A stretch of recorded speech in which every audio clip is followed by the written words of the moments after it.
Hello folks, my name is Anne and welcome to my YouTube. In my YouTube channel, I would like to explore trying to do historical costuming for a plus size figure. It's amazing to watch people create things, but if you're not sized like them, you're going to run into other challenges, and I want to explore those and see if I can help other people overcome those challenges so they can have the costumes of their dreams.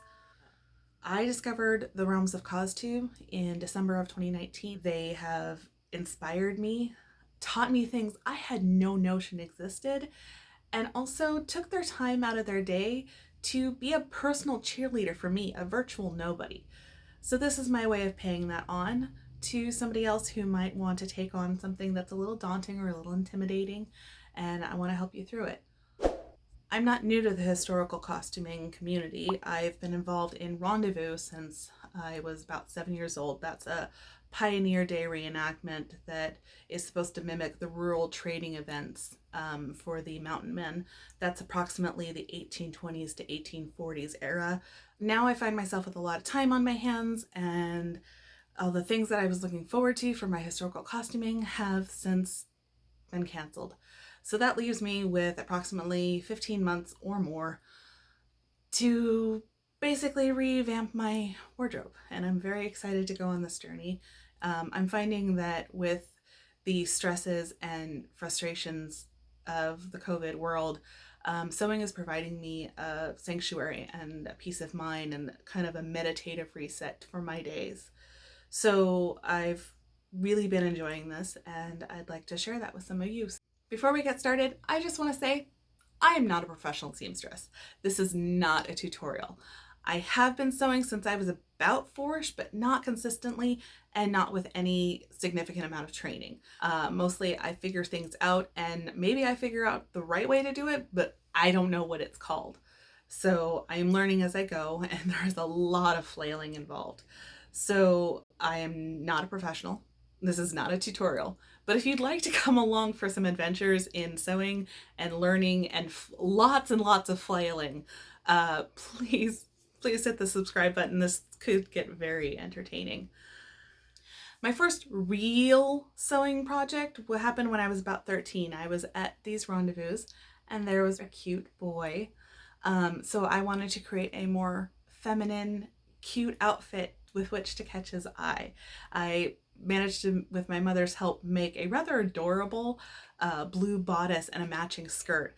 And it did catch his eye, but unfortunately, nothing ever happened with me and the boys.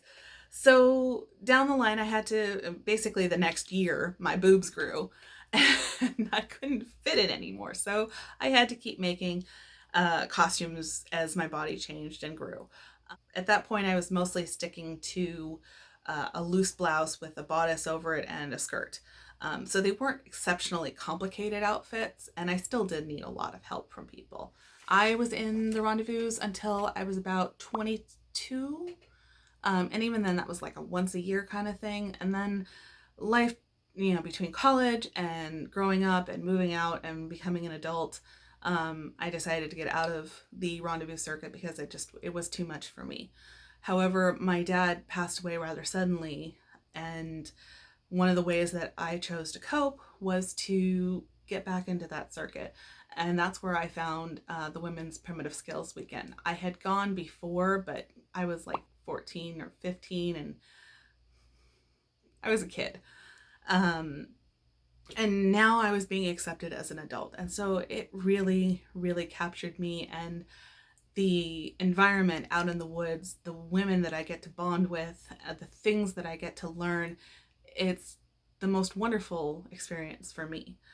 So I really want to continue doing this. And since I'm going to invest my time and energy into it, I might as well have a set of clothes that serves me well, because I don't just go out into the woods and look pretty. No, I go out and I chop wood. I teach classes on knot tying, fire starting, throwing knives and tomahawks, archery.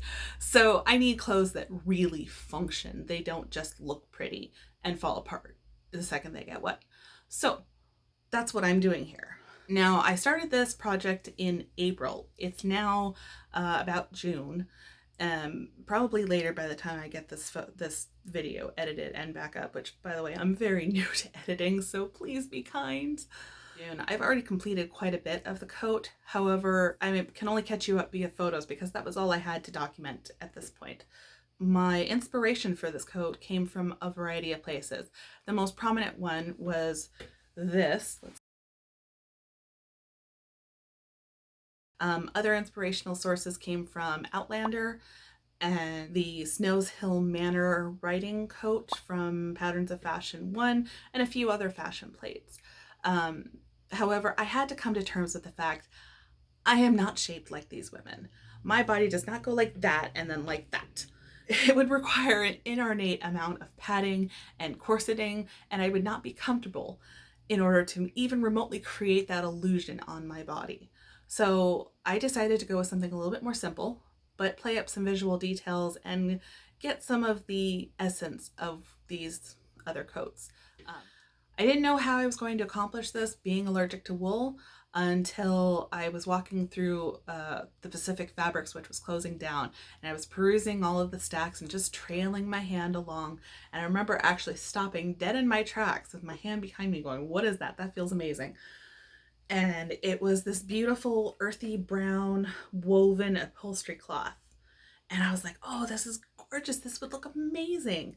So I bought it, and that was about $40 for five or so yards, I want to say.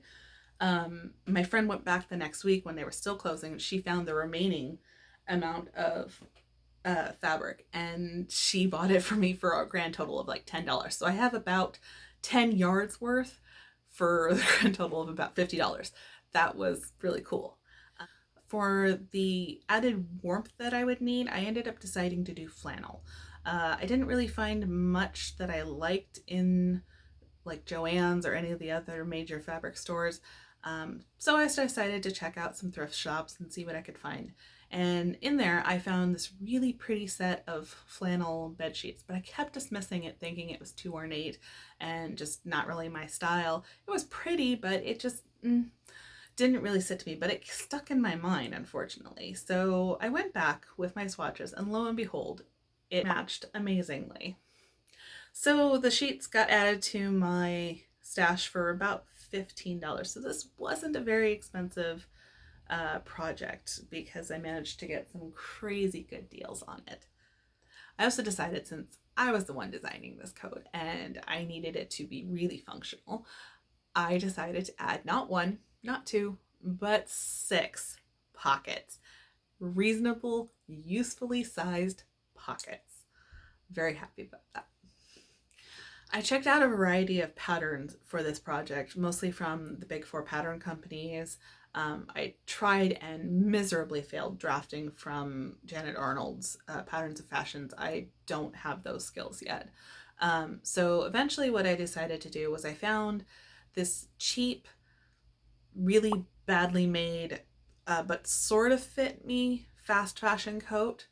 It didn't fit me in the arms, but the rest of it kind of flowed really nicely. And then there was another one that had a beautiful hood that I really liked.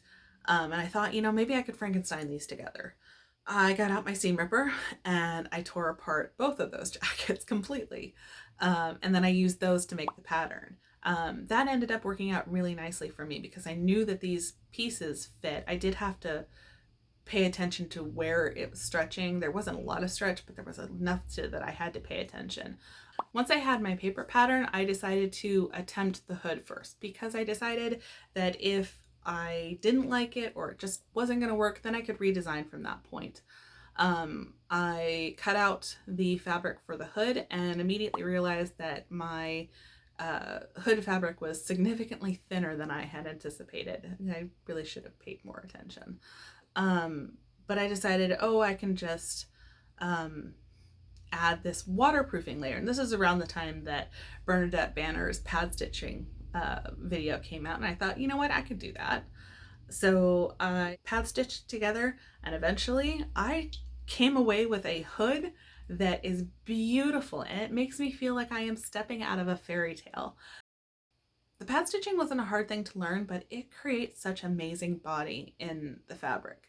I'm really impressed how I can take 2 super floppy pieces of fabric and pad stitch them together, and they suddenly just do exactly what I want them to do. So, I mean, look at this before and after picture. Isn't that amazing? So once I had gotten the hood done, I gained some confidence that I could make this happen. I had 15 months now that the Women's Primitive Skills weekend was canceled for this year. So I was like, all right, I have plenty of time. I can do this. I laid out the flannel sheets in order to cut out the pieces. I used those to make my mock-up, which I probably shouldn't have done, but I tried to cut them a little bit extra big. However, I learned the hard way that you're supposed to flip your pattern when you're trying to pattern match, so you don't end up with two of the left side of the coat versus, or one side that's right side out and one side that's wrong side out.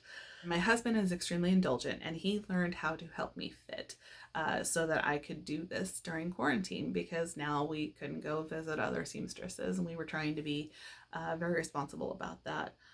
Shortly after I got my husband to help me do the fitting, I said, you know, kind of mused out loud, maybe I should get a dress form. And that led to my husband going, do it. I now have a dress form. Once I had all of the alterations I decided to do, I took those back and I transferred them to my paper pattern. And then I sewed it back up. So here is a picture of the lining all done up now that it's together. It's sitting over there. That's why I'm looking over there. At that point, it was time for the daunting task of cutting into the brown upholstery fabric. Now, I had to cut this and immediately serge it because it frays at an obscene rate. So thank goodness for a serger on this, or this would not have happened. I realized at that point that I couldn't just have the waterproof layer on my head. I had to take into account the rest of my body, especially the fact that I have cleavage and it tends to be one of the spots that gets wet. I took more of the crop jacket and I carefully pad stitched that into the rest of the coat. The arms, the front pieces goes down to about the waist, and the back goes all the way down, so that if I have to sit, it will have a little bit of waterproofing protection. And then I sprayed all of these pieces with some spray waterproofing. So yeah, we're leaving the realms of this is actually historical to completely historically inspired. After all the pieces were cut out, I got myself some horsehair canvas and I decided I was going to try to make some good boy, well-behaved lapels as well. From here on out, I'm going to attempt to document the rest of this project via video. So head on over to part 2 if you'd like to see more of my adventures in this historical coat project. For what it's worth, if you are attempting to tackle something that is rather daunting or intimidating to you, I wish you well and I know you can do it. So let me be your personal cheerleader for a moment and just say you can do the thing. Fears and I'm going to attempt to talk a little more intelligently. No. I was able to make a paper. Maybe someday I will have the courage to hand sew an entire garment. But it is not this day.